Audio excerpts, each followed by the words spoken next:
well as on Facebook Live. This webinar is being organized by Rapid with the support from the UK Foreign Commonwealth and Development Office FCDO. Today, we have a very interesting topic of presentation, Causal Analysis of Trade Laws from Pathogens, a global study of foot and mouth disease impacts on meat exports. It is now my pleasure to introduce our presenter, Dr. Mohammad Maqsudur Rahman, Assistant Professor at North-South University. Moderating today's session is Dr. Mohammad Deen Islam, Research Director Rapid and Professor of Economics at the University of Dhaka. Dr. Islam will guide today's discussion and facilitate the discussion following the presentation. So without further ado, I would now like to invite Dr. Mohammad Deen Islam to take over the proceedings. Thank you once again for joining us and hope that this will be a very engaging and insightful session. Over to you, Deen, sir. Many thanks, Jara. And let me thank our presenter, Dr. Maqsudur Rahman. It's a very interesting topic because I don't know much causal analysis in international trade. So it will be very interesting to see the way you will do the causal analysis. But let me, before we start the presentation, let me invite our Executive Director, Professor Dr. Yusuf sir. Sir, if you can share a few words with us. Thank you, Dr. Deen Islam. Thank Jara, Shahidul, and Rapid team who organizes this monthly webinar on a regular basis. I must appreciate Dr. Maqsudur Rahman, who was my one of my favorite students at the University of Dhaka and now teaching North-South University in the Department of Economics, whom I feel proud always. So very interesting topic, as Dr. Deen also mentioned, that on a topic on international trade and also linkage with health perspective. So I think our audience will be benefited through this presentation by a young economist, Dr. Maqsudur Rahman. So as I am traveling outside the country, so I could not control myself, but joining this webinar, I will try to hear from Maqsud and everyone from on behalf of Rapid. I would like to welcome you all and looking forward to having a vibrant discussion. Thank you, Dr. Maqsud. Thank you, Dr. Deen. Thanks. Thank you so much. Thank you, sir. Let us now start our main segment. So next 20-25 minutes for presentation. Then we'll see whether audience here have any question or not. And then we can actually discuss and ask a question if there is any, and then you respond to those questions. So, Dr. Maqsud, next 25 minutes, please share your research. Thank you so much. Thank you, everyone, for inviting me to this wonderful event. And I thank Rapid, Dr. Deen Islam, and especially Dr. Abi Yusuf, who was my teacher, for inviting me to present my work here. So the work I'm going to share, first, let me share my slides.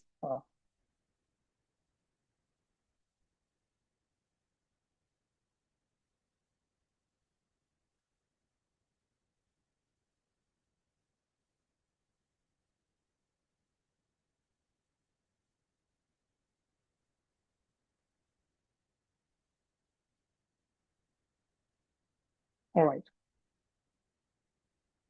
Okay. So this study is titled Causal Analysis of Trade Laws from Pathogens, a global study of foot and mouth disease impacts on meat exports.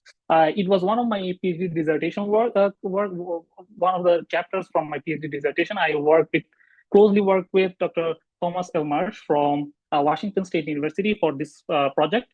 So this has been published this year in the American Journal of Agricultural Economics, but the project started in 2018. So you would see that I only used until the data until 2016. It's because When I started my PhD, I started working in this project in 2018, and eventually it got published in 2026. So it was a long journey. So I'm very honored to be able to share the journey with you today. So the theme of my entire PhD dissertation was estimating the global burden of animal diseases. So I specifically looked at production, trade, and public investment. So specifically, objective of this paper was to identify and measure trade losses from animal diseases. When we say animal diseases, we specifically mean production animals. So I'm talking about cattle, pigs, goat, lamb, etc., but not pet animals like dogs and cats, etc. So there are documented cases of animal diseases resulting in decreased production, loss of livelihood, food and health insecurity, and reduced trade earnings. So there are documented cases of this. So when it comes to trade, there is another factor comes in. It's because of the importers might impose trade barriers in response to disease incidences and potential disease threats, and they are able to do this because of the Sanitary and Phytosanitary Measures Agreement, SPS Measures Agreement by World Trade Organization. So World Trade Organization allows importers to put trade barriers if there are disease incidents or disease threats. Another international organization, World Organization for Animal Health, periodically collects disease information and report from its member countries and report it periodically. So in WOA, or World Organization for Animal Health, there are 181 member countries. I think there has been a couple of new members, so it might be 183 nowadays. So Bangladesh is one of the members of this organization. And as a member, the member countries have to report their disease incidences every year. But I believe some of it is kind of voluntary, and that's why not all countries report their disease incidents. However, to show you like how big of an issue the animal diseases are, I'm just providing you statistics from 2021. Only in 2021, there have been reporting from 162 countries, unique countries, reporting 700 disease incidences. So, and of 96 different terrestrial animal diseases. So, WOA collects data for terrestrial diseases as well as aquatic diseases. So, between these two, I only looked at terrestrial diseases. So, in the year 2021, 96 countries different diseases were reported, and there have been 2,700 of different incidents of this disease reporting. So when I say disease incident reporting, it actually means whether there was an outbreak or not. So if a country said, okay, we had an outbreak, that would be counted as one. But even within an outbreak, there can be many different cases, and a big number of animals can be affected in the same disease outbreak. So this 2,700 is not the number of animals that have been affected, it's the number of times an outbreak happened. So definitely it's 160 countries around being affected every year. So that happens. It's 2021 was not very anything specific. It happens actually every year. So top 3 diseases in the world in these animal diseases are bird flu or highly pathogenic avian influenza. Second is probably the African swine flu, and the third is the foot and mouth disease, which we know in our country as Kura. So this is like a very widespread, and we took FMD as the case study. It's because of this. It's a very highly infectious viral disease in cloven hoofed animals, animals with hoofs, and it's very widespread. About 77% of the total global livestock population is actually susceptible to this disease. And this disease is not kind of a dramatic disease. It doesn't kill a lot of animals altogether whenever you get it. But what happens is that it has some effects on morbidity, like animal gets sick, they have to be treated, and so on and so forth. Mortality among young animals is kind of high. So if it's a young calf, then it has a 20% chance of dying from this disease.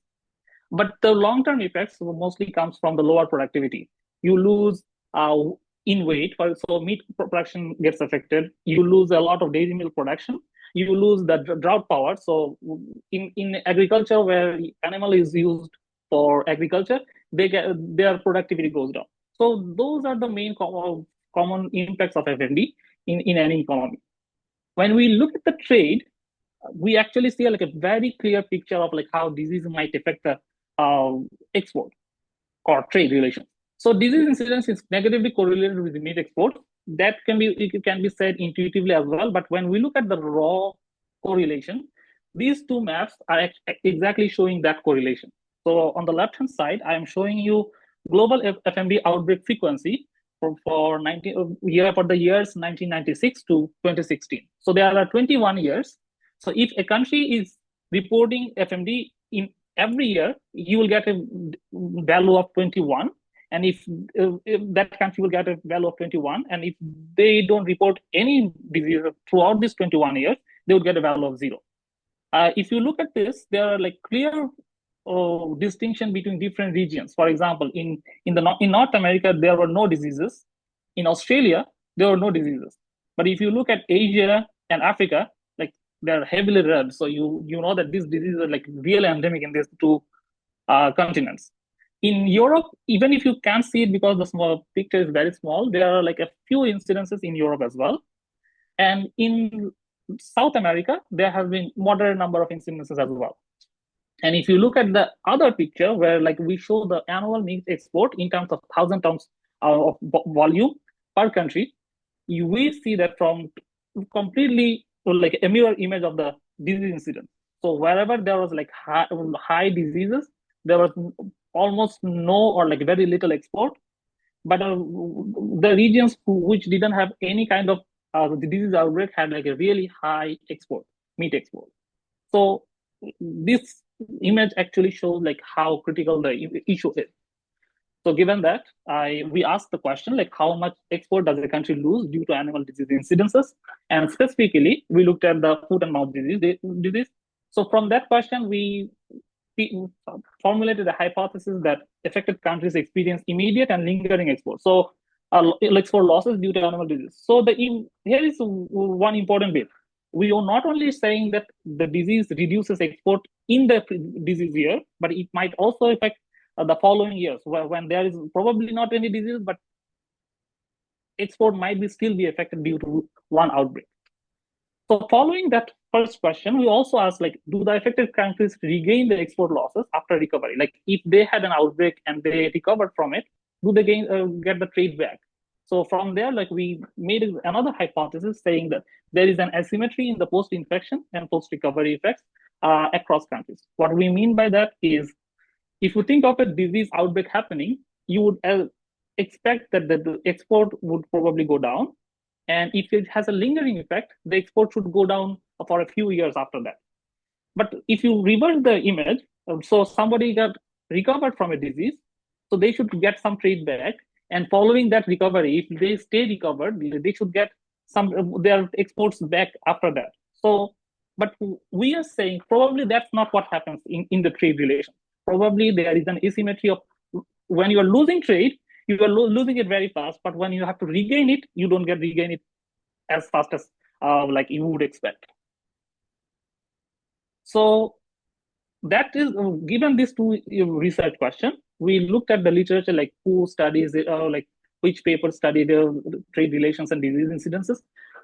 Surprisingly, there is very few research which looks at exactly disease incidence. That means like actual disease happening and how it impacts trade. There is a little of very limited studies. I can remember at least 2 studies which use some econometrics, but they only could say there were some association, but they could not do any kind of causal claim.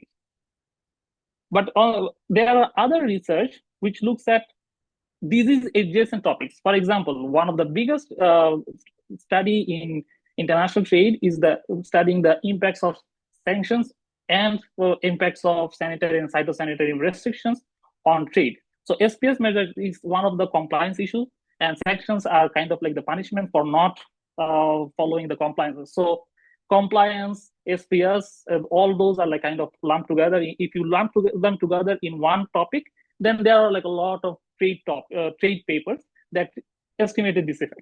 But whenever we talk about this, these are actually what policies are there for reducing your trade threats, not what happens after actual, sorry, disease spread. So this paper does not look at what happens after you actually has a disease or not. So there are another set of literature that looks at country or region level studies of trade losses from different economic diseases, in animal diseases. But here's the catch: it's very context specific. Number one, and number two, those are mostly simulation based studies. They don't look at econometric data and doesn't have many empirical evidence in that way. So when we say that when we tried to answer those two research questions, we actually made two contributions to the literature. First one was the methodological. That was, we analyzed the disease incidence and export in terms of in a causal analysis framework, which wasn't done before, at least not in the agricultural trade sector. I am not 100% familiar with the entire trade literature, so I cannot say if it was done in any other study. But for agricultural research, there was no econometric study that used a causal framework to analyze the disease effect. The secondly, which was, I think, was the biggest contribution of this paper, was that we used the framework in a way that we can decompose the impacts into some policy relevant information. For example, what happens post-infection and versus what happens post-recovery. So if you could answer these two questions, we actually have two very specific policy relevant information at hand. So it has two streams. One is how I am doing in terms of methods, and how our results is relevant for policies. So today, when I'm discussing the results, I would focus more on the policy side, but because causal inference, the method side is kind of like a technical. So if somebody has some questions, I would be happy to answer, but typically I'm going to be focusing on more on the policy side of things. So I used data from 1996 to 2016 for 21 years of data for 178 countries. I chose these 178 countries because they are all members of our World Animal Health Organization. So the data and the outcome data I used is the meat export for 6 cloven hoof animals: cattle, pigs, sheep, goats, camel, and buffaloes. So a summary discussion of the data I used is outcome variable was meat export. And since it's a causal analysis framework, we call the intervention treatment. And ironically, when we are saying treatment, we are actually meaning the disease outbreak or disease incidence. So please remember, when I say treatment, I'm not talking about how to get rid of the diseases. I'm talking about, okay, disease incidences themselves. And for this, we actually use a binary variable, one for showing that there was a disease outbreak in a given year, versus 0, which means that that year that country didn't have that disease. So FMD in our case. And for control variables, we use meat and live animal export prices, agricultural export and imports, meat production to consumption ratio, the number of livestock, and GDP. All of these control variables are doing some specific, are there for a specific reason. But I'm not going to be too much into that discussion here. So what we did for our causal analysis. So the main thing is, whenever we do causal analysis, the philosophy of causal analysis is to do a comparison of apples to apples. So which means when I'm comparing two groups, control and treatment, my control and treatment should be similar in every other aspect except for the treatment. So that's how I am trying to separate my data into different groups, so that I have a control and I have a treatment who are like a valid control and treatment for the effect of interest, which is the disease effect. So if you want to know like how I separated my data to determine control and treatment, here it is. Whenever we collected the data, remember from 1996 to 2016. So 1996, our initial year. So at that year, there were like some countries which had FMD that year and some countries which didn't. So any country that had a FMD that year, we call them infected countries, decoding 1, and all other countries as decoded as 0, but that means non-infected. But now come to the second year, 1996 to 1997. Definitely, there has been some switching happening. Some countries might be infected in 1996, but not infected in 1997, which would be switching from 1 to 0 status. And there can be some countries who were not infected in 1996, but got infected in 1997. Those would be moving from 0 to 1. So those I'm calling switchers. But there can be other two cases as well. Those are called non-switchers who did not switch their treatment status. Some of them moving from 0 to 0. That means they were non-infected in 1996 and not infected in 1997. And same way, some countries might be infected in 1996 as well as in 1997. Those would be one-to-one switching. So not switching. So now I have two groups. Some of them are switching in two different directions, and some of them are not switching at all. But both sides have two groups now. And from the switcher side, now if you think of the third year, 1998, now you can you don't have to go to 1998. I actually have to use 1998 if you are looking at the long-term effect, dynamic effect. But for instantaneous effect, to show that effect in the same year, you don't have to go for the 1998. Even in 1997, you can now call those who got infected for the first time infected. Those will be from 0 to 1. And some of them will be some first time recovered because in the data, they got recovered for the first time, switching from 1 to 0. So those are my two treatment groups. So in my analysis, there are actually two treatment groups. One of them are like infected, one of first time infected, and the other treatment group is the first time recovered. And now looking at the non-switcher group, I also named them in two ways. One of them is not yet infected and not yet recovered. Those are kind of like self-explanatory, I believe. If you have any question, you can stop me here because this is important. Before I move on to saying, okay, why I said, okay, I'm comparing this and that, I'm comparing this and that. All right. So if you know that my left-hand side is both of them are my treatment group, and the right-hand side, they are my control group. So now I compare first-time infected to not yet infected. That would give me the post-infection effect. And if I compare the first-time recovered to the not yet recovered, that will give me the post-recovery effect. And the ultimate treatment, the disease effect would be the average of those two. So that's how my identification would work. So now, in like any other causal analysis, there are some challenges in causal analysis of diseases as well. Specifically, if I have found an econometrically, selection into treatment, endogeneity, and spillover. These are the three main enemies of causal analysis. So the first one, selection into how that comes into the disease analysis.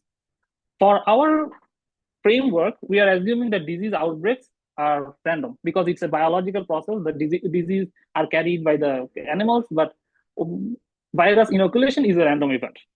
We are claiming that, but if it's an endemic country, some might say that, okay, they have had these diseases a lot more than the other countries. So endemic countries have a higher probability of disease outbreak. So maybe there is a selection. Apart from that, there might be on the disease side, the recovery side as well. You could say, okay, recovery is a function of how much effort you put into recovery. If you try to recover like very quickly, you would recover quickly. If you did not put any effort, you would recover later. So that would also question like the randomness of our treatment. I have answers for all of this. I'm not gonna answer it now because I have answer for all, like how I dealt with all of these challenges, but I'm expecting some of it coming to the question and answer session. So I'm not giving you the answer right now. I'm just telling you the challenges here. Second, the endogeneity. So there might be some variables that is affecting both the disease incidence, disease outbreaks, as well as the meat trade. So what are the possible scenarios where one variable is affecting both of them? One can be that investment in biotech and animal health, because investment in biotech and animal health would definitely increase the meat production because it's improving the animal health, but as well as it's also increasing your trade compliance potential. So if you have higher compliance, higher testing, by higher biosecurity, you have higher export potential. So meat export and animal health both might be affected by investment in biotech and animal health. So that might cause your causal analysis to be problematic. And finally, which is the biggest concern in any trade analysis, is the spillover effect. That is, if some country has a disease, they would lose the trade. That's our expectation. So if they lose it, where does that trade go? Somebody else is picking it up, right? So if one of the units from my control group is picking that up, then it would be called a spillover effect, and that would actually bias my result in a way that it would be hard to interpret. So these are the three challenges that I faced, and I actually tried to deal them with a lot of robustness tests. You would see that I have a list of almost 10 to 12 different robustness tests. So I'll talk about how I dealt with them in there. This is just a diagramic framework of like my identification strategy is. Since I already mentioned all of this, so I'm scheduling this for now. So when I separate my data into different groups, remember two treatment groups and two control groups, this is how it looks like. So my treatment, I have data for 21 years. 1996 is dropped because that is the initial year. So that's my initial status. Starting from 1997, I have all these group determination. And if you followed my logic of like how I determined the treatment and control group, you would know that over time, treatment groups should expand and the control groups should shrink. And that's what happened here. Like if you see, like every year, I have a different set of control group and treatment groups. When I say treatment, like a different number of treatment and control groups. Whoever is in treatment, they would stay in the treatment. Whoever is in control would eventually come up to treatment, but not the other way around. Now, this slide is all about like what type of methodical issues there might be because of this fluid situation. But if you remember the disease, like I'm looking at the disease outbreaks for 21 years. So disease outbreak is kind of like fluid, like it happens one year and it doesn't happen the other year. So the treatment, the disease outbreak is fluid. Like one year it is positive, one year it's not. So that means like there is a dynamic over time changes in the treatment as well. So if you have a situation like this, there is a very limited number of estimators that you could use for causal inference. Conventional event study estimators doesn't work because it only allows for homogeneous effect, heterogeneous effect only if you already accounted for time differences. Dynamic DID by Sanam Abraham, it only works if you have never treated group. But if it doesn't work if you have a fluid control group as well, it doesn't work that way. If dynamic TID by Calvo and Santana, it is very close to what we did already, but it doesn't do one thing that we did. That is, in all this literature, whenever you get a treatment, it is assumed that you would be exposed to that treatment throughout the rest of the period. But we said that one disease outbreak, it can be recovered within the sample period. So that means there is a switching in and out effect. And that's why we only use the estimator, DIDM estimator by Martin and Adotfoya, two French economists. They proposed a paper in 2024, their method. So that's the one I used here, difference in difference method. And it uses not we are treated as the control group, but it also allows for switching in and out of the treatment, which is appropriate for our situation. And not unlike other difference in difference estimators, it only has two central assumptions. One is that there is no anticipation, and that's easily manageable because we know that disease outbreak is random. So there shouldn't be any kind of anticipation of the disease is coming or not. Second is the other one, parallel trends.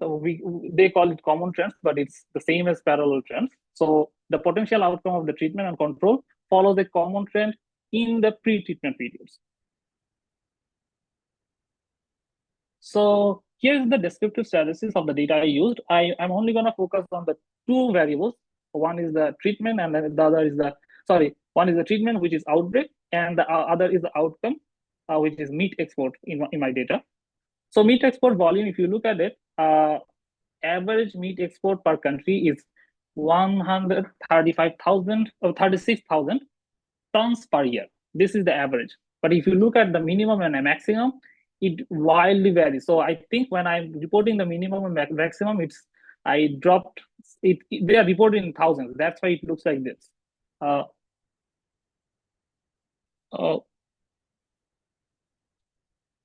I'm sorry. I think these two minimum and maximum, because I was preparing this table, I think I remember that minimum and maximum when I'm copying and pasting it here, like there was a mistake. So please don't focus too much on these two columns, minimum and maximum. They are probably not right. If you look at the standard deviation, mixed export is highly variant among the countries. Some countries like America probably exports 4 to 5 million tons in a year, whereas some countries in Africa only export 1,000 or 2,000 tons in a year. So there is a wild variance in meat export globally. The second, the outbreak status, if you look at it, about 31% of the sample had a disease outbreak. So every year, on an average, 54 countries actually reported outbreak in any given year in my sample. So here are the estimation results. Here are 6 columns of results I'm showing. So the first 3 columns shows the results without any covariates. That is the classical different dates with no covariance, a co-covariate. And the last 3 columns is showing the different results with covariates included. So for the sake of time, I'm not explaining the no covariate situation, because we finally actually, our final model is the with covariate model. So here, the switcher effect is the average effect of both being infected and recovered. So if you look at the column of switcher, it's reporting 11 years of data. Starting, if you look at t equals to 0, that is the disease period. With the year the first outbreak happened, and years before that, t-3 through t-5 looks at the pre-treatment period, and t equals to 1 through t-5 is showing you post-treatment period. So the switcher effect, if you look at it, all the switcher effects are like significant. They are significant. Their values ranges from 19,000 to 48,000, which means for any given outbreak, on an average, the export losses ranges from 19,000 tons to 48,000 tons. It's a very big number. If you, we would show like how in terms of value it looks like. But then we can also decompose it into infected and recovered. That means like, what's the effect of getting infected? So definitely, when you get infected, you lose your trait in the same year. T equals to 0 is shown to be about negative 31,000 tons, which means you lose 31,000 of meat export in a given year when there is a outbreak, and successively it goes even higher and all the way up to 52,000 tons. So it ranges from 31 to 52,000 tons for the infected group for the treatment year and 5 years following that treatment. For the recovered group, which is another important bit, is that we see no significant results. And how to interpret that? It can be interpreted in 2 ways. One is that post-infection is actually, if you look at it, it's all of them are negative because the way the recovered effect is defined, it's actually saying what is the effect of not recovering for an additional year. So that's the effect we are actually looking at. And so if there is no cost of recovering, that means when you recover, you actually don't get anything, benefit anything. So which means there is no recovery effect throughout the treatment year and the 5 years following it, which means for a very long time, up to 5 years, you don't see any kind of trait being regained after you lose the trait because of the diseases. These are the dynamic effects, but since these are showing you average effects for a given year, we also have to summarize. There was a way to summarize them as an overall effect. That is called DIDM average, using the estimator that I used. So if you look at the average effect, it's about 54,000 tons of loss in meat export for a country overall. So just to recap what I already said, the outbreak decreases by 19,000 tons to 48,000 tons. It's about 14% to 35% of 35% of the annual meat export in the 5 years following an outbreak. And the post-infection effect is very significant, while the post-recovery effect, we don't see any. So which means even if you recover, you don't get your trade back. The estimated average effect is about 54,000 tons per outbreak, resulting, if you do some back calculation now, like every year, so the price per ton of meat is $2,600 per ton. And if you do an export calculation for a given year now, it was given country given year, it's about 141 million. Now, every year there are 54 countries that are being affected every year. So if we try to measure it globally, it comes up to be $7.6 billion for 5 years after an outbreak. So it's a massive number if you consider that. So this is just a dynamic plot of the results that I estimated. So the first one is showing you the weighted average of the infected and the recovered. And the infected and the recovered are showing you the infection effect and the recovery effect. So as you can see, recovery effect are not statistically significant at the 95% significance level, but both infected and the switcher effect are significant for the 5 years following the outbreak. So because, as I said, like we focused on the policy, like so we tried to look at the regional effect, different regional disaggregation, and we see that for Africa and Asia, and Europe and South America, 4 continents, we looked at the differences. Because you remember, for North America and Oceania, there were no disease outbreak those years. And there are like structural differences in all of this. So just to summarize, the lag effects vary by region. For every region, there are lag effects are different. For Africa, no significant effect. For Asia, 3 periods effect.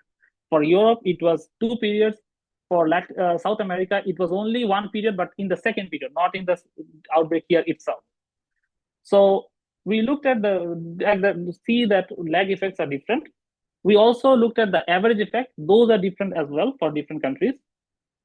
Magnitude of loss typically are bigger for the countries that are already exporting a lot. So Europe and South America are exporting a lot. Their absolute magnitude of loss is bigger. But if you look at the relative magnitude of loss, which is compared to the mean of that region, right? So Africa's average export, and compared to that, how much they are losing, Asia's average export and how much they are losing, and so on and so forth, that gives us like a really different scenario. So for Africa, it's 1,200%, which means like almost 12 times of the mean trade. Asia, it's 150%. For Europe, it's 37%, and for South America, it's 77%. So relative magnitude is higher in the endemic countries, whereas the absolute magnitude of loss is higher in the non-endemic countries.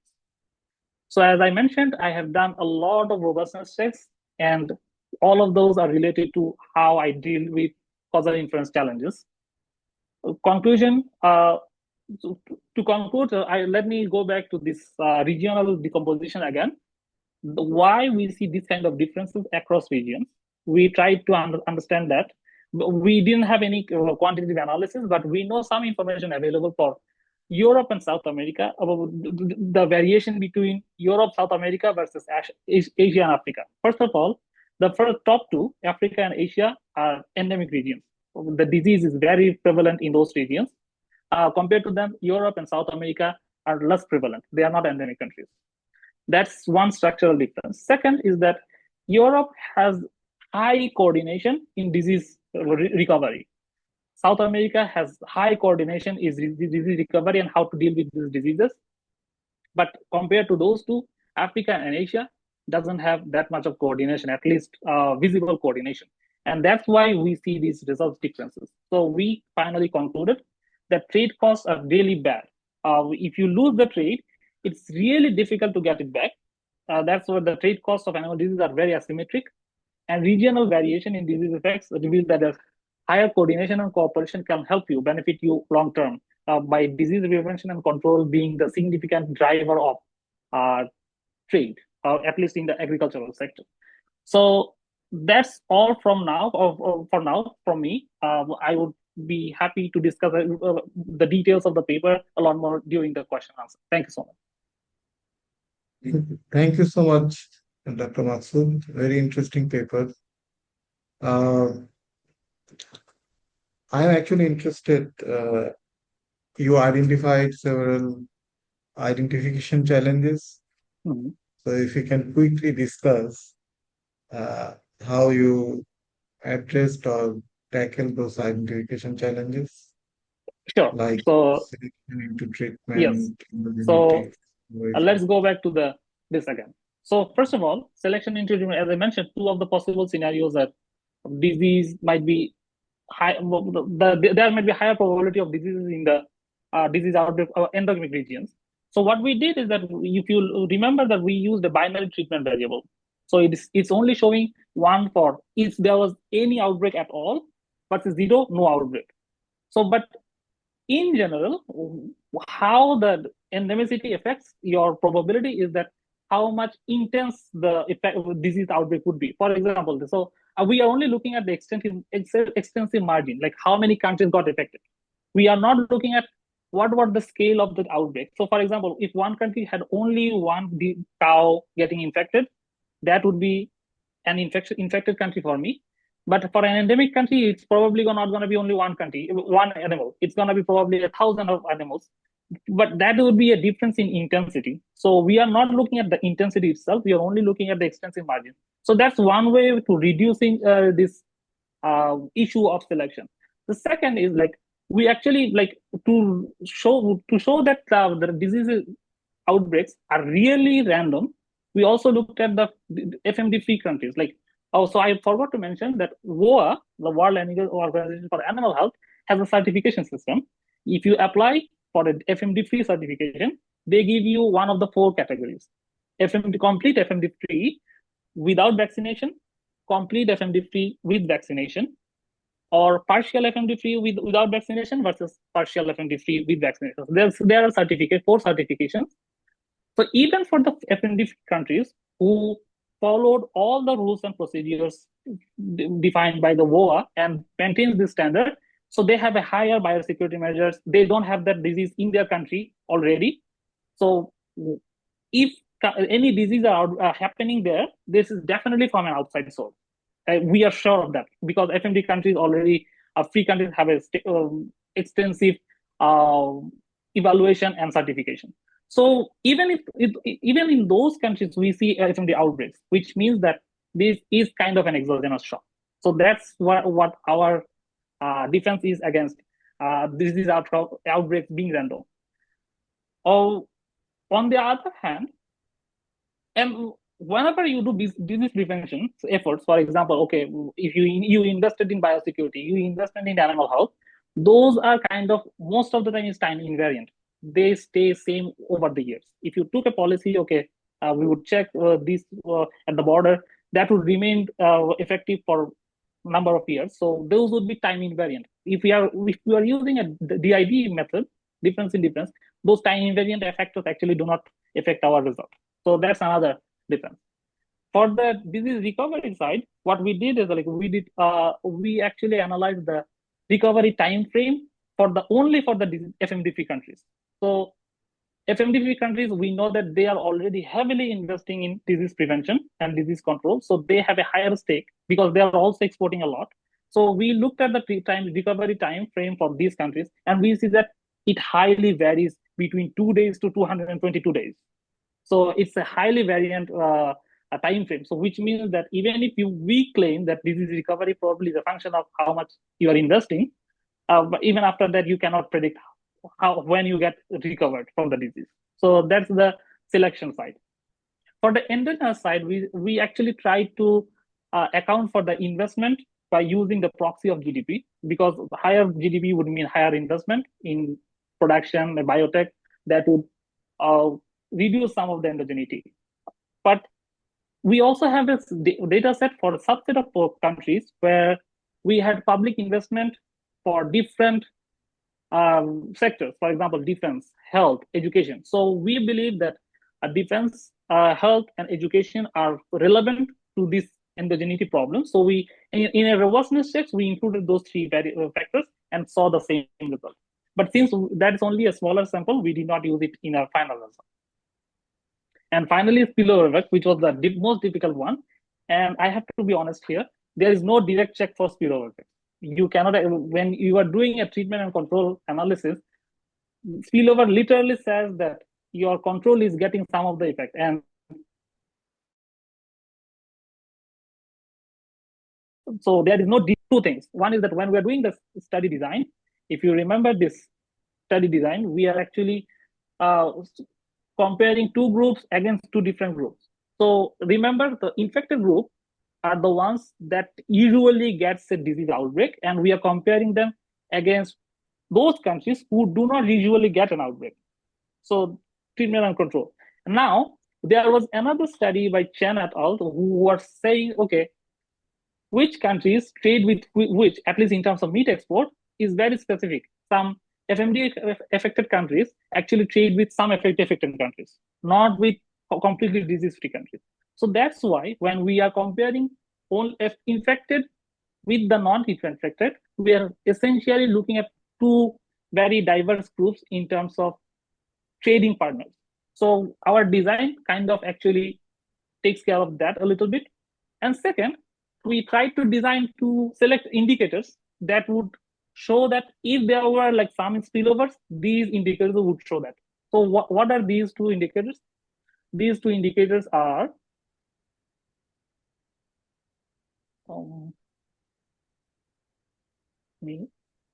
yes. So these two indicators are export to production ratio and export growth to production growth ratio. What I mean by that is like, suppose like some country got infected by a disease.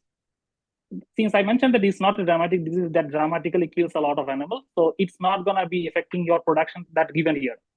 But if you got a trade ban because of this disease, your export should go down. That means your export to production ratio should decrease. On the other hand, the control group that I'm using, if they are getting those trade back, then their export to production ratio should go up, because suddenly they did not adjust their production, but their export went up because some countries lost their trade and we are supplying it. So both of these control and treatment groups, export to production ratio should go in other directions. So we tested, okay, let's see if that changes for two groups. And we see there is no changes across time, which means at least production to export to production ratio is not changing over time. All right, some of you could argue that, okay, it might be just a scale effect. So we also looked at the export growth rate to production growth rate for this given years. And we know that this one should also not be changing, should be changing across treatment and control if the treatment group's trade was going back to the control group. So following that logic, we also looked at the export growth to production growth ratio as the outcome variable. And we see that there is no effect of the disease, which kind of like mitigates our concern for the spillover effect. That's interesting. The wall map you showed, Yes. It appears that the countries that got frequent infection are very different from country who exports, right? Yes. So, and these two type of country actually are very different. Especially you talked about the selection problem, and you talked about those measures preventing infection, generally time invariant. Yes. But enforcement of these measures actually vary with time. So, for example, so if infection is a real outcome, and you have a policy in place, but that policy may not be effectively enforced in every country, especially in developing country, in Africa, in Asia. So if you have like outbreak, government would be very proactive enforcing it. But if there is no outbreak or there is no the outbreak is not very severe, they'll be relaxed in enforcing this. Yes. That is actually time varying. Yes. In that case, the selection problem, I mean, these countries Mhm. will be different, right? Yes. Uh-huh. So, yeah, and another issue I was thinking that did you disaggregate this analysis in terms of animals? So, for example, people who import, say, for example, swine, Mhm. they can easily actually switch to cow if suppose there is a Mhm. swine flu or something Yeah. like this.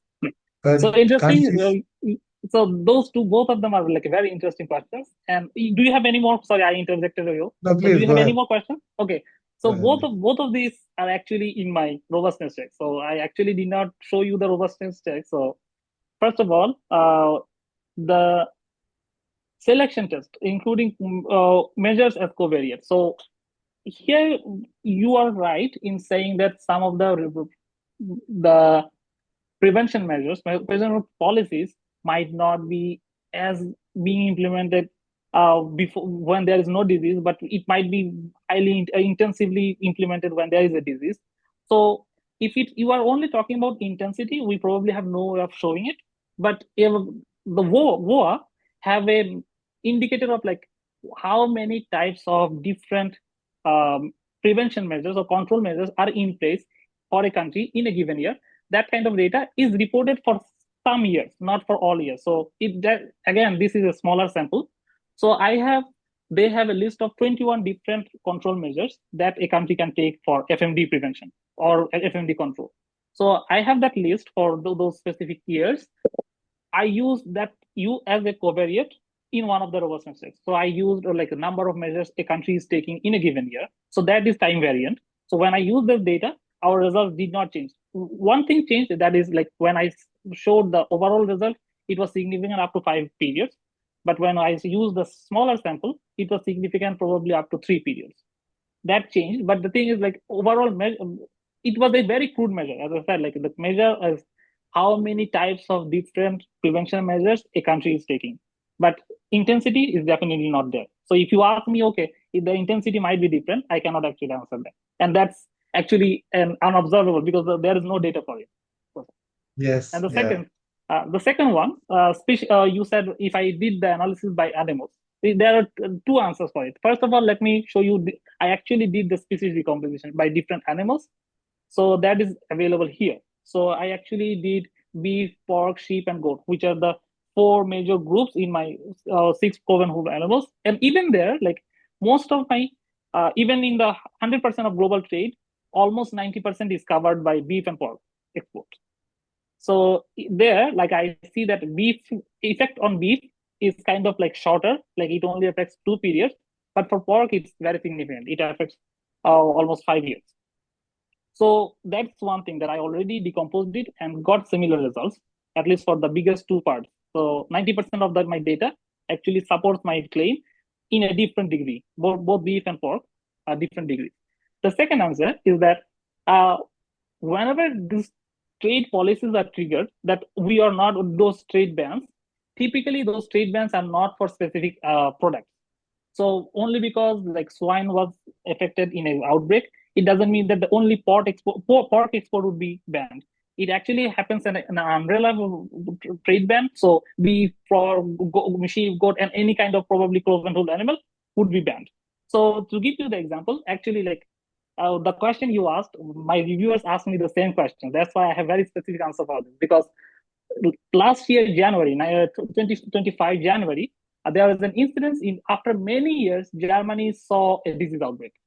After many, almost probably more than a decade uh, later, Germany saw like disease outbreak, and instantly, some of the countries like South Korea, Japan, they banned the trade for all meat products. It was not only for some water buffaloes, like the disease was in only water buffaloes, but they did not stop only in water buffaloes. They banned like all kind of meat. So that's what happens in kind of these kind of disease incidences. They are not only affecting only one kind of animal. Yeah, that's interesting Uh, to listen. Yeah, thank you so much. Let me now ask the audience. Uh, do you have any question to Dr. Maksud? If you want to know something about his research design, or the way he handles the challenges in establishing the causal effect. Any question? Congratulations, Dr. Maksud. You got it Thank published, you very I much. think, the top field journal, American Journal of Agricultural Economics. This is very interesting one. Thank you. Uh, but do you have like any follow-up plan on like seeing this type of suppose you have like small exporters, large exporters. When large exporters are infected, then is there any impact on like prices or welfare, Mhm. and how actually this type of incidents Mhm. uh, affect the other dimension of trade dynamics. Okay. So So I think, yeah. after I finished this, I actually worked for 2 years as a postdoc in Washington State University. That time, my project was analyzing the disease impact. It was tick diseases, not an FMD. Tick diseases impact on U.S.-Mexico livestock trade. So live animal trade, like how it impacts U.S. and Mexico. So there, like I used a different type of modeling. So first of all, if I have to look at some kind of like price effects or other trade dimensions or welfare measures, I believe econometric answer or specifically causal analysis answer is kind of very difficult. I have to assume a lot of things that probably is not defensible.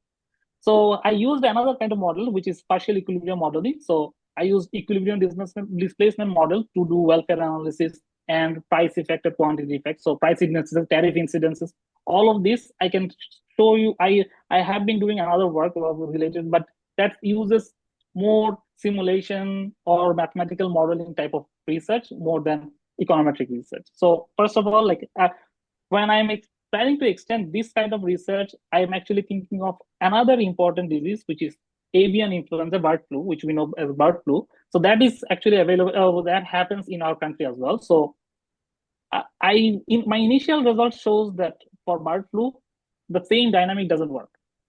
So the way it was clearly defined for meat exports, it doesn't work for the poultry export the same way. So I have to actually dig deeper and see, like that's one of my plans to look at the impact of avian influenza there. And because of the different type of diseases, I was also looking at Bangladesh's export, and I see that uh, shrimp export is one of the relevant export that I could analyze using this framework. But for that, I have to be very careful because aquatic diseases are very different in nature and different in dynamics. So, but overall thinking of the overall identification design probably is going to be able to. I probably will be able to use the same framework there as well. Thank you so much, Okay. Dr. Maksud Rahman. Mhm. It's very interesting research, and we wish you all the best for your other projects you are undertaking right now. Mhm. And thank you for sharing your research with Rapid. Thank Thank you you so everyone much for for joining inviting. us. Mm. Thank you. Have a good night and good rest of the day. Thank you. You too.